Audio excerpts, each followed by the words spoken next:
Muy buenos días, Suchi, ¿cómo estás? Muy bien, gracias a Dios. Buenos días, Javier. Buenos días a todos y a todas.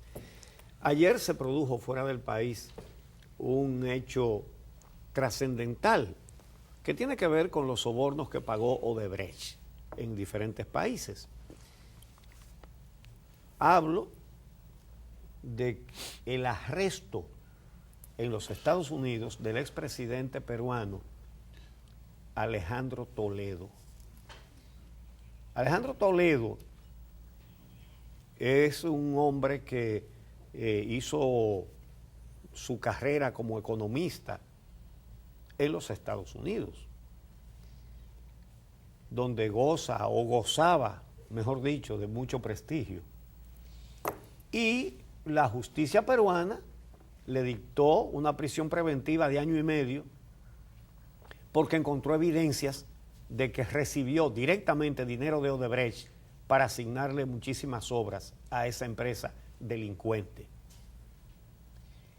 Pero en el caso de él, que fue arrestado ayer para iniciar el proceso que determinará si lo extraditan o no, lo van a extraditar. Porque ahora lo más importante, y lo más importante para nosotros los dominicanos es ver cómo actúa un verdadero ministerio público independiente como es el de Perú.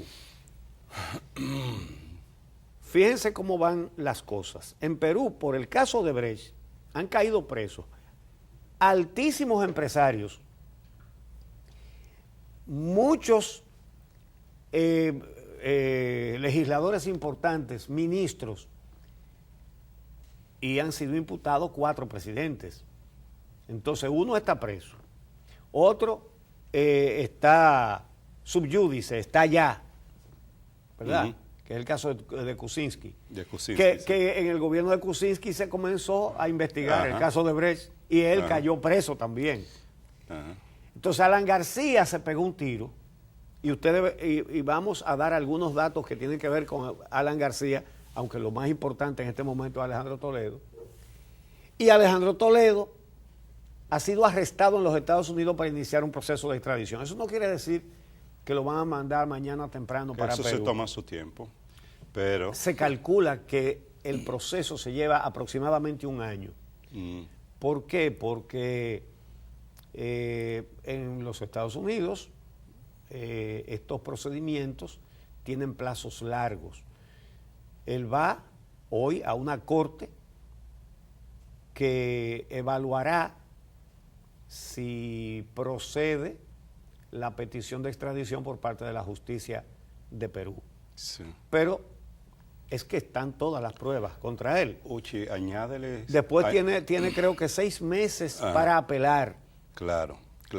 Añádele entre los perseguidos y encarceladas en este caso, está la principal líder de la oposición, Keiko Fujimori, que no solo es la principal líder de la oposición, fue la que tenía su partido el control del Congreso en Perú, y es la hija del expresidente de ese país, Alberto Fujimori, ¿no? Sí. Y está ahí, está detenida y está metida en el caso de Odebrecht. Claro que sí, y una exalcaldesa de Lima, que es una dirigente de política importante. Miren, lo más importante es que este caso sirve para que veamos cómo actúa un ministerio público de verdad.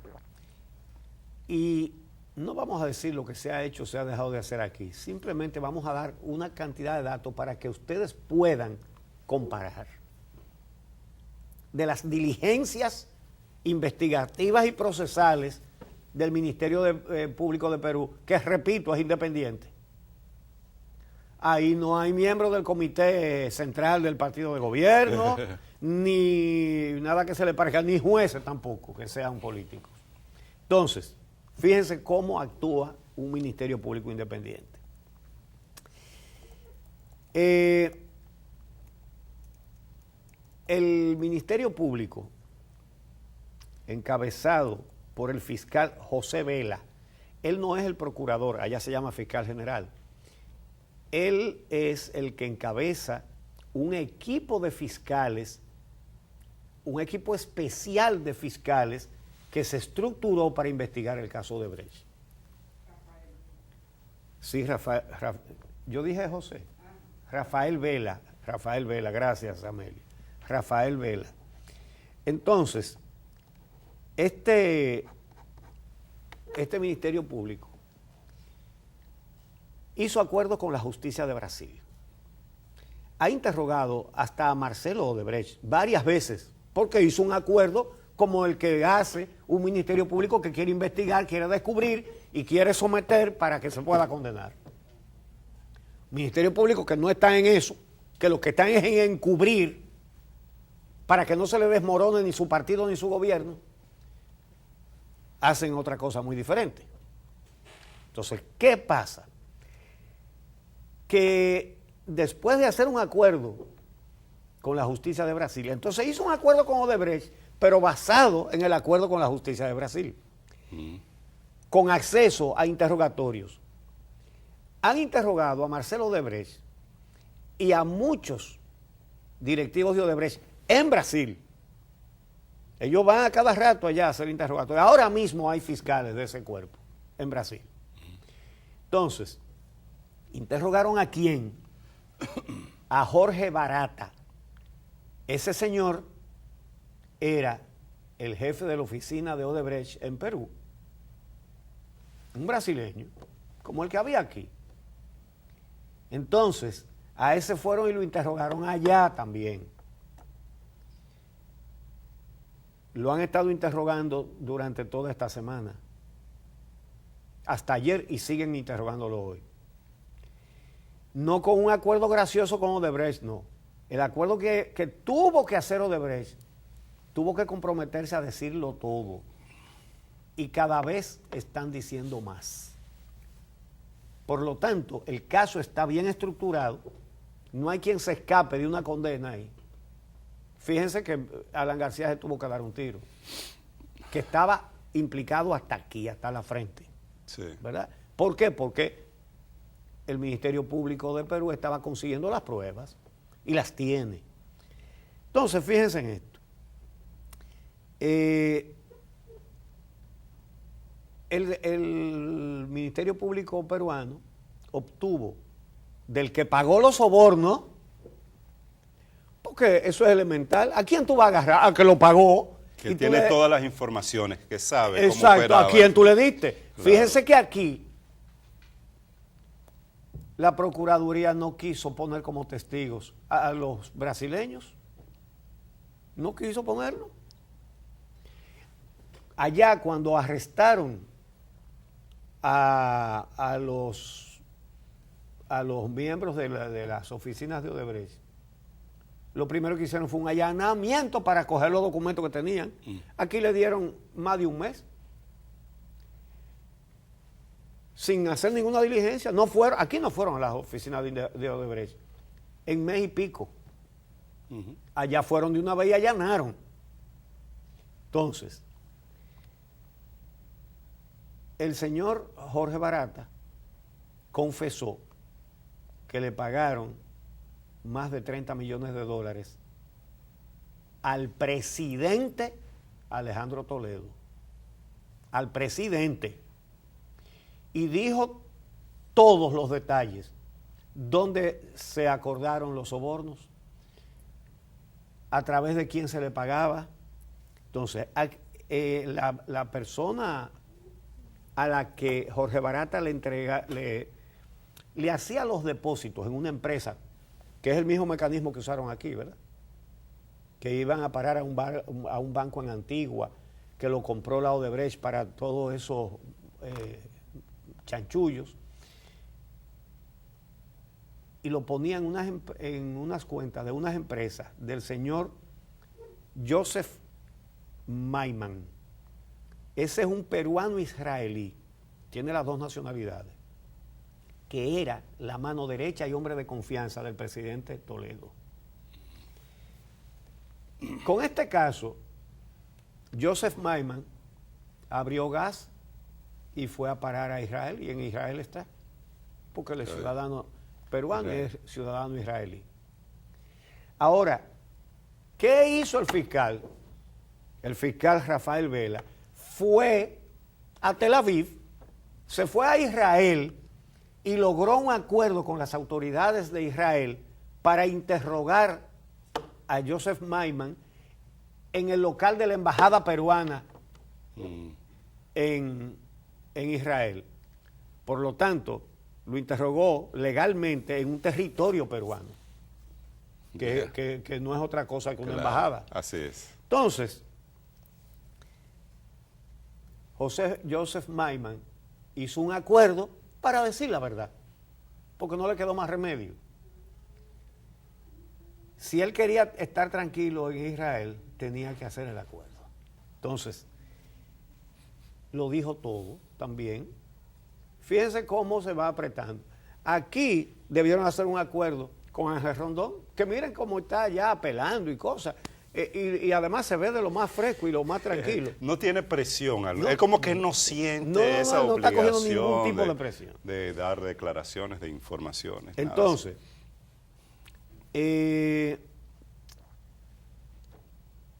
Jorge Barata, el jefe de la oficina de Odebrecht en Lima, Perú, dijo que le dieron 30 y pico de millones de dólares. Acordaron 35 millones, pero no se lo pagaron todo. Le pagaron como 32 o 31 y pico. Y el señor, ¿cómo se llama? Maiman, el peruano israelí, le declaró al jefe de los fiscales investigadores que Alejandro Toledo, el presidente Toledo, muy enojado,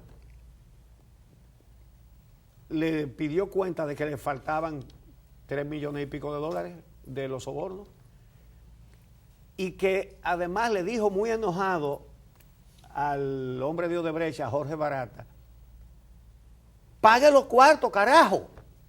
Hasta con las palabras textuales lo declararon. Pague los cuartos, carajo. Oigan, bueno, fíjense que los fiscales se van a Brasil, se van a Israel, buscando la verdad, buscando los datos. Y el acuerdo con Jorge Barata, a través de la justicia de Brasil, incluye que Jorge Barata le va a entregar a la Fiscalía peruana más de 4.000 folios de documentos de los sobornos. Esos son documentos. Esos son bases sólidas para lograr una condena. Entonces, otra cosa es que allá revelaron los codenomes, como le dicen los brasileños, es decir, los seudónimos con que se les pagaba a funcionarios. Entonces, miren qué cosa más bonita. Dice que déjame buscar esos codenomes aquí. Dice que había uno que le decían Chalán y otro Bandido. ¿Quiénes eran Chalán y Bandido? Chalán era el ministro de producción Luis Nava y Bandido era su hijo José Nava. Y Bandido le pusieron así. Pues, sí, pero además explicaron por qué. Ah, sí. Chalán es como le dicen en Perú al que cuida los caballos de paso fino. Ajá. Y entonces, al presidente Alan García, ellos le decían caballo loco. Entonces, el ministro le pusieron Chalán, que es el cuidador del caballo. Del caballo, exacto. Y al hijo le pusieron Bandido porque era muy aficionado a las armas, le gustaban las armas. Y así dicen un montón de seudónimos. Vamos a ver lo que declaró ayer en Perú. Esto lo extrajimos del periódico El Comercio, que le ha dado una cobertura muy buena a todo el caso Odebrecht.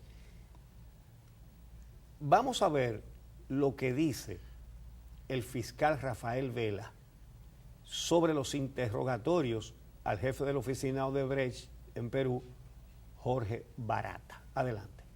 Las obras tienen una duración que ha trascendido a un solo gobierno, entonces en esa medida toda la información aportada de forma rigurosa por el señor Barata ante las respuestas a las preguntas formuladas no solo por el fiscal José Domingo Pérez Gómez, sino también por los abogados defensores. Entonces, de hecho, hay una serie de respuestas que tienen que ver a más de un gobierno, eso es evidente. El señor Jorge Barata el día de hoy ha reiterado que va a entregar más de 4.000 folios con información del sistema Drowsys y MyWebDay, que van a aportar líneas de investigación y profundidad respecto a la corroboración de los hechos que la empresa Odebrecht está reconociendo en el ejercicio de sus actividades empresariales en el Perú.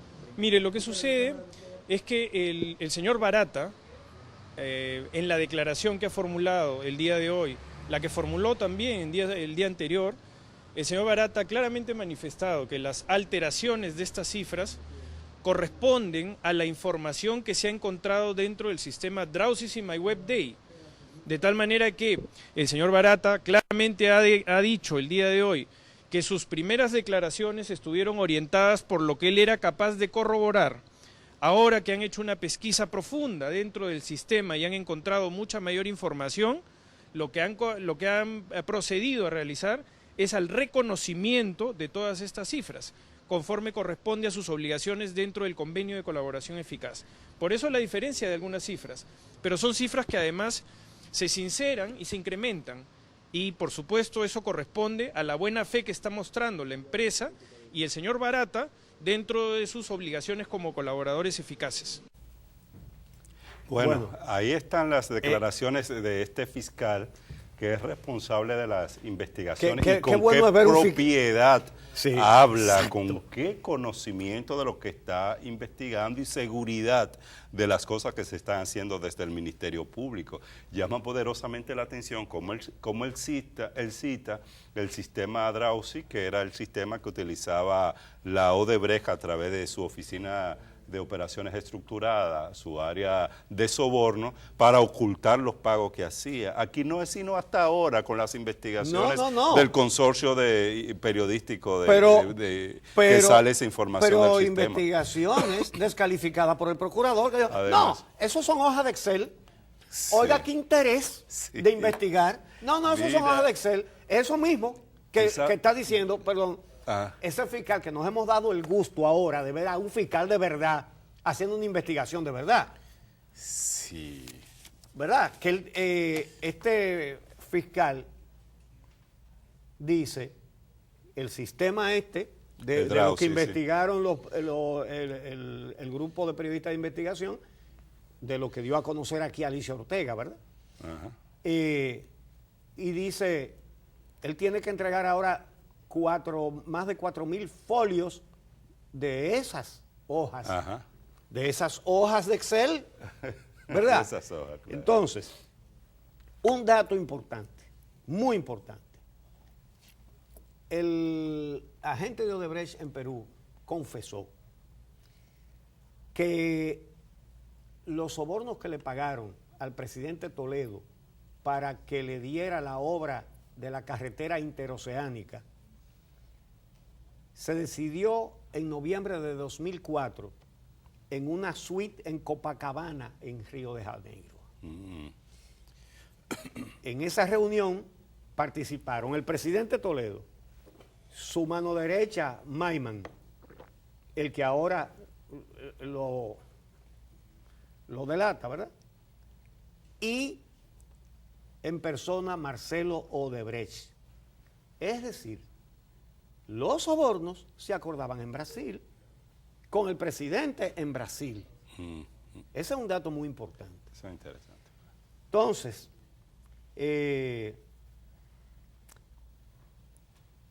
el señor Malamud, socio de Maiman, según confesó Barata, le dio a Hilberto Silva, que era el jefe de la División de Operaciones Estructuradas de Odebrecht, es decir, el Departamento de Sobornos, un número de cuenta para que hiciera los depósitos. Bueno, pues esa división fue la que Marcelo Odebrecht dispuso que se trasladara de Sao Paulo a Santo Domingo, porque ya estaban nerviosos con la justicia de Brasil. y la trajeron para acá para estar en paz, para estar seguros. Entonces, eso es un fiscal de verdad. Ese es un ministerio público de verdad. Y lo que se ha hecho en Perú es una investigación de verdad. Solo recuerdo que ha tumbado a 4 presidentes. Solo recuerdo un dato con relación a ese ministerio público que no ha estado exento de obstáculos y de dificultades. Ahí existe, tú lo decías al principio, la figura del fiscal general y que el caso de Rafael Vela es un fiscal especial para el caso de Odebrecht. Pues el fiscal general hasta enero de este año, en Perú era Pedro Chavarri. Pedro Chavarri, que había llegado al cargo producto de un acuerdo y una negociación entre Keiko Fujimori y el partido de Alan García, pues él como fiscal general estaba muy incómodo con el trabajo que estaban haciendo estos fiscales y aprovechó en 31 de diciembre del pasado año y lo puso en retiro a Rafael Vela y a otro fiscal que está como apoyo, como ayudante de este caso. Pero mira, oye, tú recuerdas, ahí hubo una movilización ciudadana el 1 de enero y el 2 de enero rechazando esa decisión del fiscal general que impidió que se concretizara y se materializara. Y al final, quien tuvo que renunciar el 8 de enero fue el fiscal general Chavarri y estos 2 fiscales continuaron realizando su labor. Es decir, que un ministerio público independiente y una ciudadanía pendiente y movilizada frente a los casos de corrupción son la clave para que los casos lleguen hasta las últimas consecuencias y la impunidad no prospere. Muy importante esa acotación, ese dato que tú acabas de apuntar. Pero aquí lo que vemos son personas que van muy frescos a un supuesto interrogatorio. Y por ejemplo, esos codinomes, aquí no hay un preso. Aquí no hay un preso. Y ellos van y dicen, no, ese dinero no era de sobornos. Oye, entonces, ¿por qué no le hicieron un cheque a su nombre? ¿Y por qué se lo hacían a través de esa cuenta que iban a parar a un banco de Antigua, de donde lo sacaban entonces los de aquí? ¿Y por qué tenían que ponerle un seudónimo si le estaban pagando un servicio legal? Claro. No es lo mismo enfrentarse aquí a un ciego que no quiere ver, a un sordo que no quiere oír y a un procurador que no procura la verdad y que no investiga, que no hace la investigación, más bien descalifica lo que le investigan otros, como todo lo que reveló aquí Alicia Ortega. Y no se puede movilizar porque sabe que se le desmorona su partido y su gobierno. Entonces, tú acabas de mencionar la movilización de la ciudadanía peruana cuando aquel fiscal general trató de cortarle las alas a la investigación que estaba haciendo Rafael Vela, a quien acabamos de ver ahí. La movilización de la gente. Óyeme, no es verdad que en ninguno de esos países similares al nuestro la ciudadanía permite que un presidente ponga a un miembro del Comité Central de su partido como procurador o a un miembro del Comité Central de su partido como presidente de una Suprema Corte. La gente no lo permite. ¿Qué nos pasa a los dominicanos? Que nos quedamos de brazos cruzados. Movilización de gente. En Puerto Rico hay un vigoroso movimiento pidiendo la renuncia al gobernador del estado. Oigan, ¿por qué? No porque puso a un canchanchan en la Suprema Corte o en la Fiscalía o en la Procuraduría. No. Porque en una conversación privada que salió a la luz, dijo palabras soeces y menosprecios a algunos funcionarios. Fulana, que es una gorda, Perencejo, que es un tal y un cual. Y por eso, señores, pero hasta los artistas, la gente está en la calle exigiéndole que renuncie. Él dice que no va a renunciar, pero ahí está el movimiento en la calle. Y aquí a las figuras públicas las buscan para tratar de coger una simpatía que es por otra cosa, no por política, y conseguir votos con eso. Así es. No, no, no. Allá están los artistas, inclusive, y las figuras de la comunicación, exigiendo la renuncia del gobernador. Que por cierto siguen ¿Qué hoy las nos pasa? movilizaciones fuertes allá en Puerto Rico, en esa línea, demandando que renuncie el gobernador de ese estado, ¿no? Uchi, tenemos que hacer la pausa. Sí, señor. Ya está.